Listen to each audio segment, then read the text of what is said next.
یہی سبب ہے کہ جنہوں نے ہجرت کی مکے سے مدینے کی طرف، انہوں نے کہا ہم نے ہجرت کی ہے اللہ اور اس کے رسول کی طرف. من کانت ہجرت اللہ و رسولہ وکانت ہجرت اللہ و رسولہ، جس نے ہجرت کی اللہ اور اس کے رسول کی طرف ہجرت اللہ و رسولہ. اور میں اس بات کرتا ہوں مکے تو جڑا بندہ نکلتا ہے مدینے جاتا ہے وہ اللہ کی طرف جا رہا ہے. اس حدیث کا معنی ہے یہ. مجھے کسی ایک ملا کو میرے سامنے لے آؤ جو حضور کی شان میں بھونکتا ہے، اس کو صرف یہ بتاؤ بیت اللہ تو مکے میں تھا، اللہ مدینے میں کہاں سے ملتا ہے؟ مدینے میں اللہ و رسول ہی. اور جو رسول اللہ کی طرف جا رہا ہے وہ اللہ کی طرف جا الہ، طرف اور کنارے کو کہتے ہیں اللہ و رسول ہی.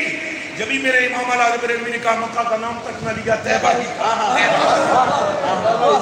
وہ جب جوان لگے نا انہیں کہا مکہ کا نام تک نہ لیا طیبہ ہی کا. پوچھا تھا ہم سے جس نے کنہدت کدھر کی ہے؟ اب وہ فٹوفٹ جواب دے دیا کعبہ تو ہے انہی کی تجلی ہے.